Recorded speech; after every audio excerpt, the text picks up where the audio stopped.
Tere tulemast, kallid sõbrad! Meie tänane saade on täis tõelist mõisaromantikat ja ajaloohõngu, sest kuidas veel nimetada seda kõike minu ümber kui tõeline ilu ja ajalugu. Anija Mõis räägib meile Eesti mõisate loo ja külalislahke majarahvas võtab meid täna kenasti vastu. Tulge koos minuga!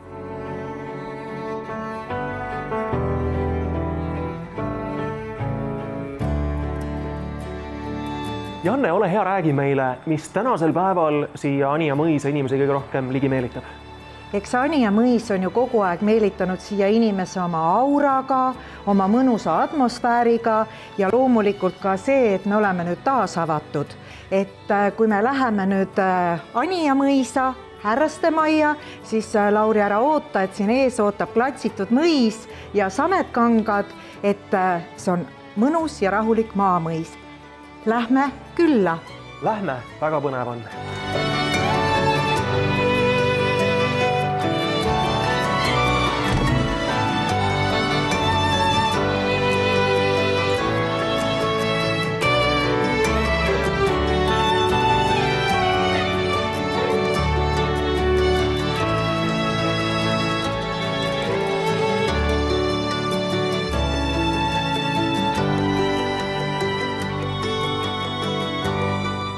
Janne, me oleme nüüd siin Anija Mõisa härraste majas ja siin on tõesti tunda ajaloo lõhna, et kui vana see hoone nüüd siin täpsemalt on? See hoone on valminud 1802. aastal. Siia püsinäitusele võivad ju kõik tulla, kes tahavad ennast Eesti mõisa looga kurssi viia, aga mulle tundub, et see atmosfäär ja kõik need ruumid on ka väga inspireerivad ja siin saaks ka hästi ideid koguda. Sobib see koht ka koosolekute pidamiseks?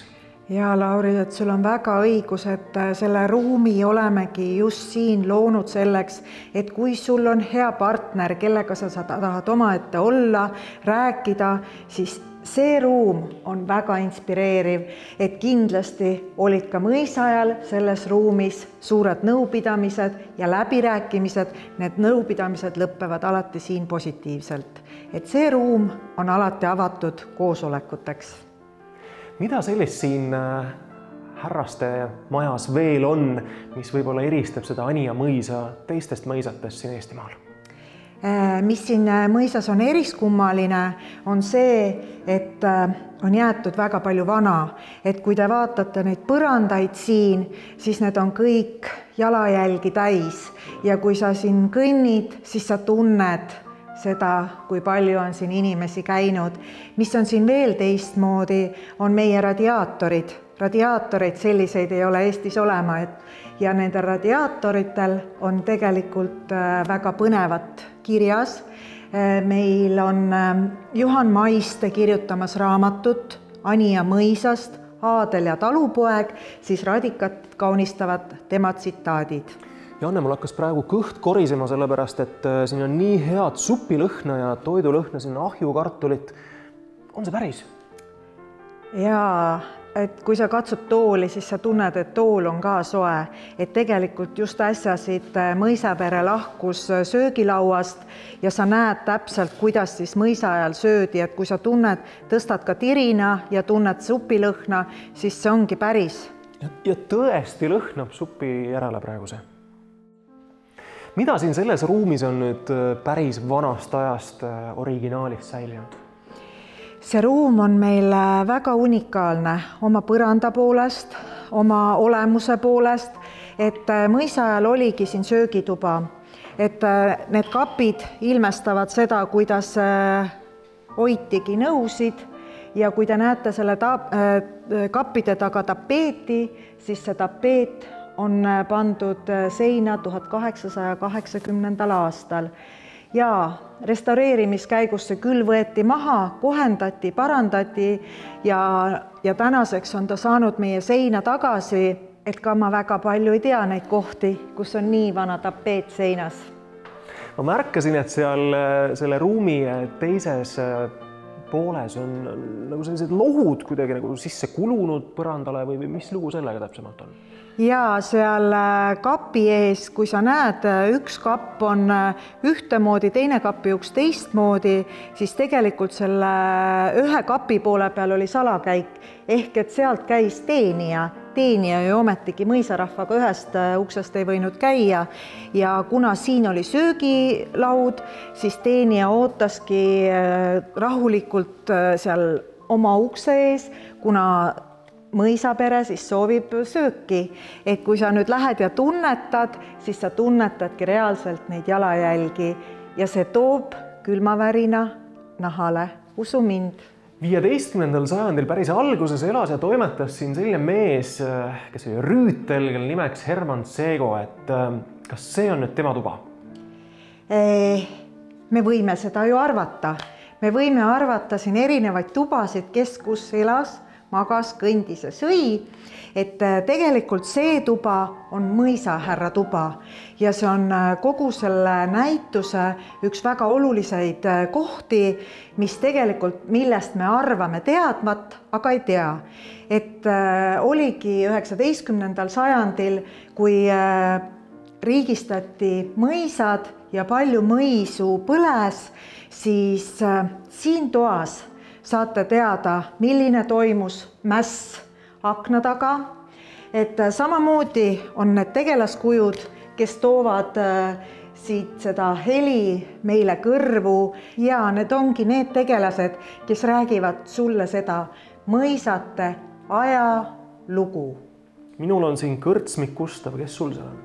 Minul on mõisapreili Anna. Anna Edvik, jah? Ja neil on kõigil oma lugu sulle rääkida. Kuidas ma nad rääkima saan, et siin ma näen, et on sarnased sümbolid, mis ka seintel on? Ja see tulebki panna vastu, siis iga infostend, kas siis sulle räägib, saad lugeda või ka küsimustele vastata, et see ei ole ühesugune terves härrastemajas, vaid iga stend on erinev, põnev ja huvitav.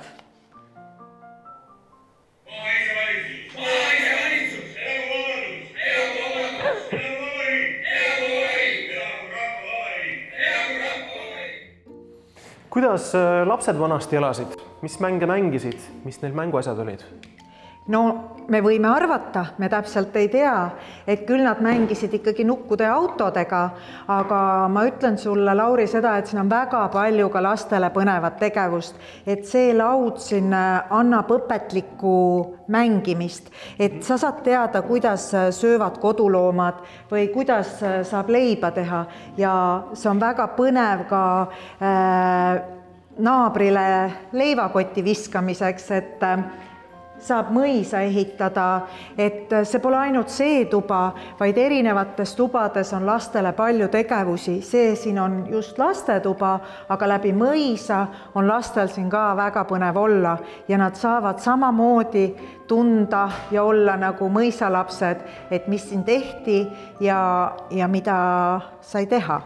Annab siin kellelegi läbi ka rääkida, et kui ütleme, emmed-issid tahavad vaadata nagu oma pilguga seda hoonet siin ja kogu kompleksi, et keegi tegeleks nende võsukestega samal ajal. Jaa, et meil on tegelikult loomisel käsitöökamber, mis asub meie keldris ja seal on väga tublid naisterahvad, kes on mõelnud välja ka tegevusi lastele, et seal on töötuba ja töötoas saab meisterdada, saab voltida, voolida, mida iganes, et ema, isa saavad tulla rahulikult kontserdile ja jätta oma võsukese siis meie hoolde. Ja meie loomulikult ei jäta teda niisama, vaid kasutame aega kasulikult, õpetame ja hoiame ja ellitame. Nagu ma aru saan, siis teie kõige laisemad töölised tulevad tööajas siia põõnama, eks ole?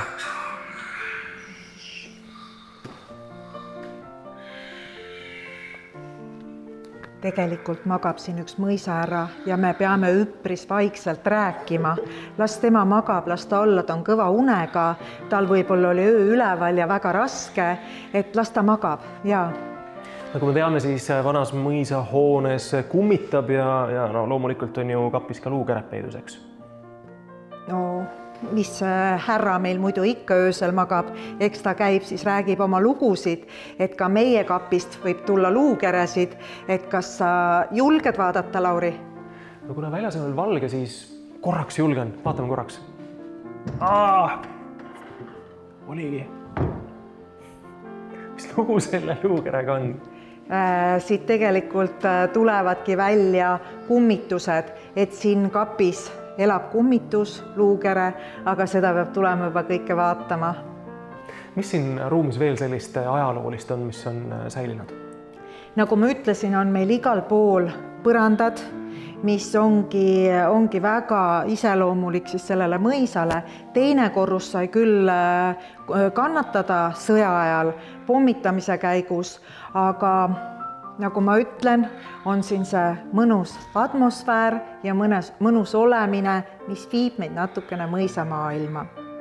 Ütleme, et kui jääb pisut külmaks, saab ka ise ahju kütta. Jaa, otse loomulikult ja kuulata kaminas prõksumist. Janne, mis koht see on? Mulle tundub, et kõige ilusam koht, kõige ilusam vaade. Jaa, see ongi kõige ilusam vaade. Siin selle veranda peal ei ole ammu keegi seisnud, et mida sa siit näed, ainult puhast imet. Et siit näed kohvikut, näed teenijate majad, mis alles ootab oma aega, näeb kaunist parki, nii Inglise kui Prantsuse oma ja loomulikult Ait sündmuskeskust, et põrratu, eks ole? Räägi, kuidas sa suudad kogu seda mõisakompleksi hallata, et sul on nii palju, mille peale mõelda, et kuskil krohv ei kukuks, et purska ei purskaks, et muru oleks niidetud, et tiik ei kasvaks kinni. See on rõõm külalistest. Rõõm külalistest paneb tegutsema, rõõm töölistest, et oleks rõõmsad, et see ongi puhas rõõm tegelikult leida neid pisiasju, mis saavad kütkestada siis meeleolu. Ja pärast pisikest pausi tuleme siia Anija mõisa tagasi.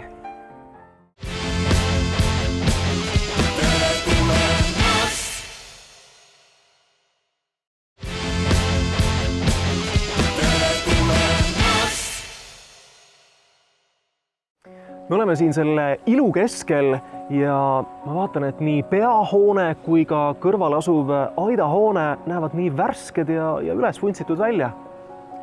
Jaa, sul on täiesti õigus, et me oleme avanud ka Ait sündmuskeskuse, kus on väga palju erinevaid võimalusi.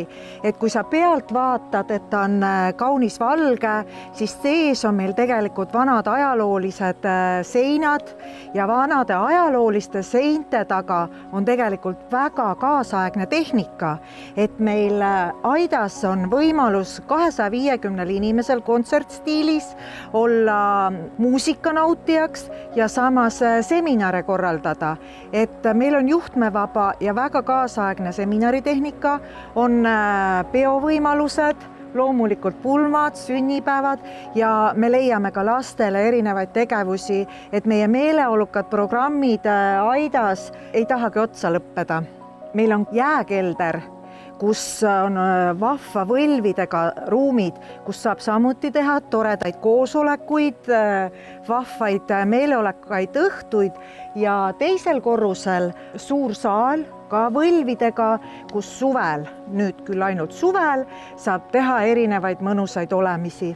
Kuidas on lood teatrietendustega? Oi, ära küsi, sest teater on meil just käimas siin, kui Anija mehed Tallinnas käisid, mis on ülipopulaarseks osutanud just mõisa ajaloo osas ja loomulikult saab teatrit teha ka meil aidas. Oot, ma kuulen, et meil on külalisi tulnud. Lähme vaatame. Lähme vaatame.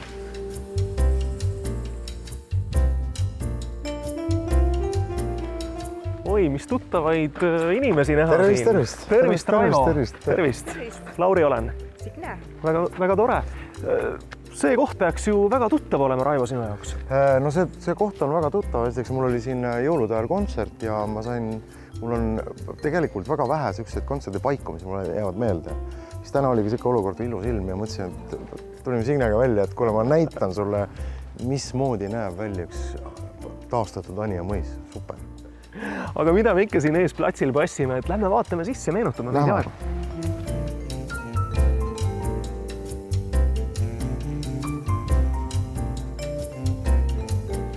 Raivo, millal sa esimest korda, suudad sa meenutada, millal esimest korda siin selles majas esinesid? Vot siin on nüüd 2 maja, eks ju, seda ma nüüd ei suuda meenutada, millal ma siin esimest korda, see oli pikka aega remontimata, eks, aga ma mäletan seda, et ma olen aeg-ajalt mänginud selles vanas majas, ehk siis selles mõisa peamajas, teinud selliseid õduseid jubaseid kontsertiks ja vahetu ja väga väikese, aga üliarmsa publikuga, nii et me oleme täiesti nagu nendega ninapidi koos. Ja pean ütlema, et on jäänud meelde need kontsertiks, aga selle koha eelis on ka see, et siin võib väga vabalt teha kammerkontserte näiteks, ilma mitte mingisuguse võimenduseta. Ja samal ajal saab siin teha ka kontserti, kus sa siis paned mikrid, trummid, võimendad, kõik asjad ära, nii et kuskilt nagu midagi üle ei peksa. Et see on selle koha absoluutne eelis. Kibeled tagasi siia lavale? Tegelikult ma kibelen siia tagasi sõna otseses mõttes, ma olen siit aeg-ajalt mööda sõitnud niisama ka. Lihtsalt, et ma tunnen, et selles majas on, ütleme ausalt välja, et tegelikult seinad seinteks, maja majaks, aga kui ma tunnen, et siin on inimestel selle asja suhtes väga palju armastust, see kisub tagasi.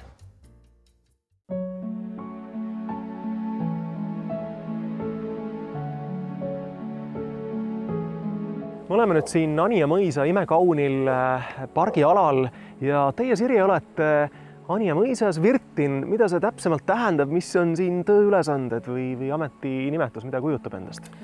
Anija mõisa Virtin, jah, et tegelen kõigega, eelkõige aed. Ma tulingi põhimõtteliselt siia tööle tegelikult aednikuna, aga kõik on niimoodi kasvanud. Varem töötasin administraatorina, nüüd on see töö ka juurde tulnud, ka külastusjuhi töö, giiditöö. Et Anija mõisa Virtin tegeleb põhimõtteliselt kõigega, peab olema kõigega kursis, suur võtmekimp on kogu aeg kaasas ja jälgin, et oleks peenrad ilusti korras, lilled vaasides, laudlinad korras ja siis tervitan külalisi ja teen ka külastustuure pargis ja majas sees. Järelikult olete õige inimene, kelle käest ka uurida nüüd täpsemalt selle pargi kohta, et ma tean, et siist vasakult kätt on meist praegu Prantsuse osa ja siin üleval pool, teisel pool seda piiri Inglise osa, et mis eristab neid parke just, et see Inglise stiil ja Prantsuse stiil? Härraste maja ümbritseb siis madala haljastusega Prantsuse stiilis pargi osa ja teisele poole jääb siis, ütleme, üle 9 hektari Inglise stiilis pargi osa, kus siis kõrged puudesalud vahelduvad pargiaasadega. Mida siin pargialal veel teha saab lisaks sellele, et siin on võimalik ekskursioon läbi teha ja tutvustada lähemalt, mis puud põõsad siin on? Teisel pool maja algab siis selline õpperada, meelte ja kogemuste tee, mis kulgeb siis looglevatel radadel puude ja põõsaste all ja on 2 kilomeetri pikkune ja siin me siis korraldame selliseid õpperetki lastele, täiskasvanutele, kõigile, kus me siis avastame loodust, katsume puidpõõsaid, katsume nende puutüvesid, puulehti, vaatame, kuidas kasvab, kui kaua ta umbes on kasvanud. Anija mõisapark on ka eriline selle poolest, et ta on ümbritsetud pargimüüriga, et saame siis seda järgida, kuidas park on kasvanud, kuidas ta on siia tekkinud ja kuidas ta on pidevas muutumises. Anija mõisaparki rajatud meelte ja kogemuste tee on siis mõeldud just külastamiseks erinevatele sihtgruppidele, lastest pensionäridele välja, kellele siis väga on meeldinud siin käia ringi. Siin me saame siis kogeda looduse erinevaid tahke, saame pidada pikniku, rääkida loodusest ja muidugi mõisaajast, mis vanasti mõisaajal tehti, mida toimetati, mis tööd olid mõisas. Et just need külastusprogrammid on olulised rikastamaks siis inimeste igapäevaelu, et tullagi linnast maale ja näha, kuidas toimetati vanasti mõisas ja mis tehakse siin praegu. Lisaks on ka Anija mõisapargi õpperajal sellised vahvad pesad, mis on sellised istumise ja mõtlemise ja jalapuhkamise kohad. Kui me räägime siin lindudest, linnupesadest, siis saab ka inimene tulla ja tunda ennast siin, mis tunne on olla pesas. Seega, kui te tahate imelusat loodust ja mõnusat loodusromantikat, siis tere tulemast Anija mõisaparki. Aitäh teile, Sirje! Tere tulemast Anijale! Anija mõisa kohvik lausa õhkab sellist mõnusat ajalugu ja ma ütlen päris ausalt, ma arvan, et ma ei ole kunagi üheski teises nii ajaloolises kohvikus olnud, aga toidud on siin ikka äärmiselt värsked, eks? Toidud on meil jah, sellised rõhume Eesti köögile, rõhume kohalikule köögile, aga meil on ka selline väike Itaalia nips juures, et tegelikult me oleme siin köögis kõik suured Itaalia fännid ja me üritamegi neid Itaalia maitseid siduda siis selle kohaliku toorainega ja kuidagi saada sealt siis selline keskne mõnus Eesti toit välja.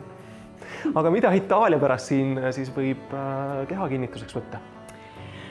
Itaalia köögist on meil sellised asjad nagu grillitud marineeritud baklažaan, mis on Sitsiiliast, ma olen seal ühe mamma juures käinud õppimas.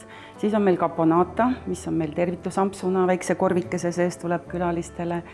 Siis on meil vitello donato a la mõisakohvik, ehk seal on väike kiuk sees ja pastad muidugi. Kuna ikkagi selle Anija mõisa esimene omanik, peremees oli sakslane, kas midagi saksa pärast ka või siis ütleme Eesti pärast?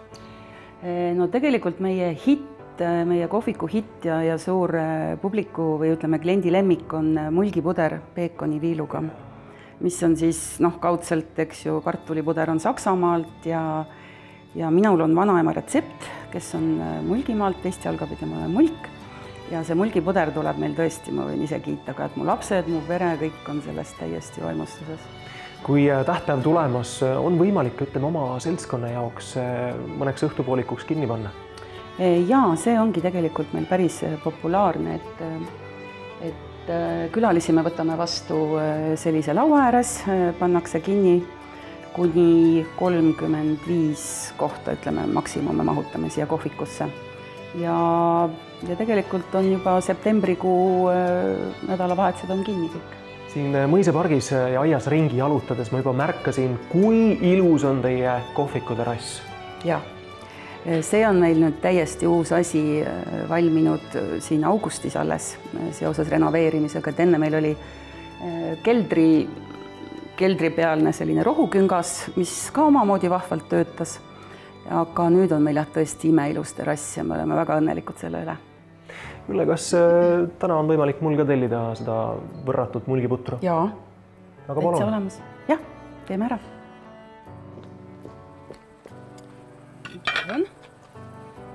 Suur aitäh! Head isu! Aitäh! Selline isuäratav saigi tänane Tere tulemast saade siit Anija mõisast Harjumaalt. Kindlasti kohtume meie järgmises saates, seniks aga head isu ja uute kohtumisteni!